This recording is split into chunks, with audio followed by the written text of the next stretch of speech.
और खबरों के एक्सप्रेसवे से आगे रुक करते हैं सियासी ढाबे का, जहां आज की सबसे दिलचस्प खबर मौजूद है। प्रधानमंत्री मोदी ने बीकानेर के देशनोक में एक जनसभा को संबोधित किया।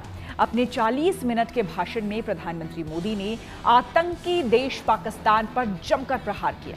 उन्होंने दो टूक कहा कि जो भी भारत की तरफ आंख उठाएगा उसका हश्र वही होगा जो पाकिस्तान के आतंकियों का हुआ। इसके साथ ही उन्होंने भारतीय सेना के शौर्य की भी तारीफ की।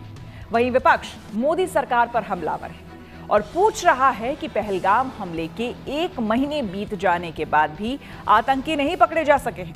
आखिर मोदी सरकार क्या कर रही है?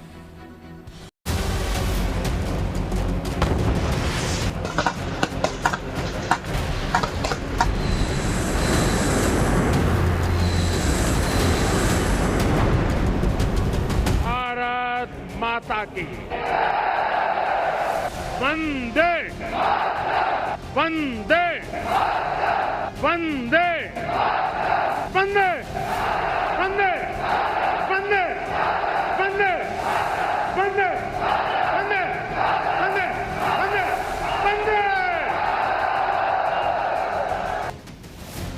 ऑपरेशन सिंदूर के बाद जब प्रधानमंत्री मोदी राजस्थान के बीकानेर पहुंचे तो उन्होंने अपने दौरे की शुरुआत करणी माता मंदिर में पूजा पाठ से की। ये तस्वीरें उसी पल की हैं जब प्रधानमंत्री मोदी ने मंदिर में पूजा पाठ के बाद माता करणी का आशीर्वाद लिया। इसके बाद प्रधानमंत्री मोदी ने बीकानेर से हुंकार भरी, जिसकी गूंज पाकिस्तान के बहावलपुर और रहीम यार खान एयरबेस तक पहुंची।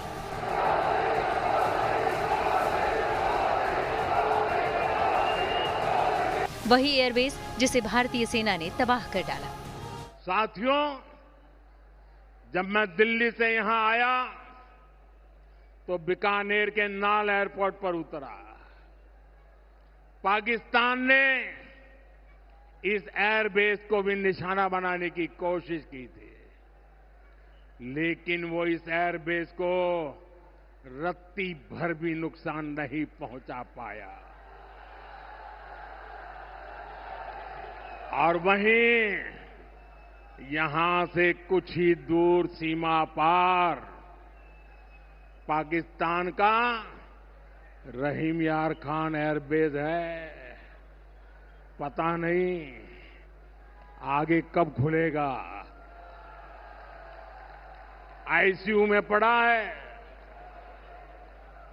भारत की सेना के अचूक प्रहार ने इस एयरबेस को तहस नहस कर दिया है। 22 तारीख के हमले के जवाब में हमने 22 मिनट में आतंकियों के 9 सबसे बड़े ठिकाने तबाह कर दिए। दुनिया ने और देश के दुश्मनों ने भी देख लिया कि जब सिंदूर बारूद बन जाता है तो नतीजा क्या होता है। प्रधानमंत्री मोदी ने एक बार फिर पाकिस्तान समेत पूरी दुनिया को साफ संदेश दिया कि भारत ईंट का जवाब पत्थर से देना जानता है। उन्होंने फिर दोहराया कि अगर पाकिस्तान से बात होगी तो सिर्फ पीओके पर होगी। साथियों, पाकिस्तान के साथ न ट्रेड होगा न टॉक। अगर बात होगी तो सिर्फ पाकिस्तान के कब्जे वाले कश्मीर की पीओके की।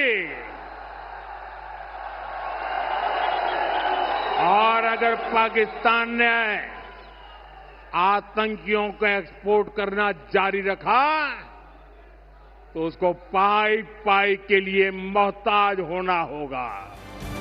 वहीं मोदी सरकार पर विपक्ष हमलावर है। विपक्ष पूछ रहा है कि 1 महीने बाद भी पहलगाम के आतंकी क्यों नहीं पकड़े जा सके। विपक्ष विदेशों में डेलीगेशन भेजने पर भी सवाल उठा रहा है। हमारी लगभग 26 माताएं और बहनों का जो सिंदूर खत्म कर दिया हुआ, जो नाराज हम अतिरेकी दहशतगर्द थे, उनका क्या हो गया? यह हमारा सवाल हमेशा रहेगा। आपने पहले युद्ध किया, आपने फिर सीजफायर किया, प्रेसिडेंट ट्रम्प आया बीच में, आपने 50-60 सांसदों को विदेश यात्रा पर भेज दिया। लेकिन मुख्य प्रश्न है कि वो 6 आतंकवादी कहाँ हैं? कई सूत्रों के हवाले जानकारी मिली है कि ये जो आतंकवादी हैं जिन्होंने पहलगाम में आतंकी हमला करवाया था, ये पहले भी आतंकी हमले किए हुए थे। पिछले 18 महीने में 3 और आतंकी हमले में ये जिम्मेदार थे। पर ये लोग भटक रहे हैं कश्मीर में, जम्मू में, और जहां पहले आतंकी हमले नहीं हुए थे अभी हो रहे हैं। और हमारे सारे सांसद जापान, अमेरिका, अलग अलग देशों में 30-32 देशों में घूम रहे हैं। आतंकवादियों को तो पकड़िए, गिरफ्तार कीजिए। वो तो आपकी प्राथमिकता वो है, प्राथमिकता सांसदों को भेजने की नहीं होनी चाहिए। बीजेपी ने भी पलटवार किया और कहा कि कांग्रेस आपसी अंतर्कलह से जूझ रही है। कांग्रेस सांसद शशि थरूर और सलमान खुर्शीद जैसा नेता ऑपरेशन सिंदूर की तारीफ कर रहे हैं, जबकि राहुल, खड़गे और जयराम रमेश सरकार से सवाल कर रहे हैं। मुझे दुख है, कांग्रेस पार्टी शायद इनर कंट्राडिक्शन में चल रहा, भरम में। आज चाहे आनंद शर्मा हो, चाहे खुर्शीद आलम हो, चाहे अन्य कोई लोग, वो तारीफ कर रहे हैं।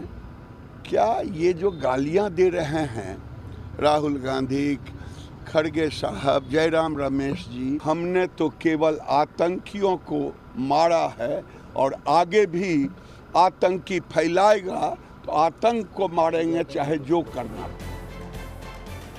इस वक्त सियासत का अजब गजब दौर चल रहा है। सरकार में शामिल पार्टियां तो एक सुर में हैं, पर विपक्षी पार्टियों में एक राय नहीं। एक ही पार्टी के नेता अलग अलग बोल रहे हैं। असल में विपक्ष में डेलीगेशन ने दरार डाल दी है। जो डेलीगेशन में शामिल हैं, जिन्हें दूसरे देशों में जाकर भारत की राय रखने का मौका मिल रहा है, वो ऑपरेशन सिंदूर की तारीफ कर रहे हैं, पर जिन्हें मौका नहीं मिला वो सरकार से सवाल कर रहे हैं।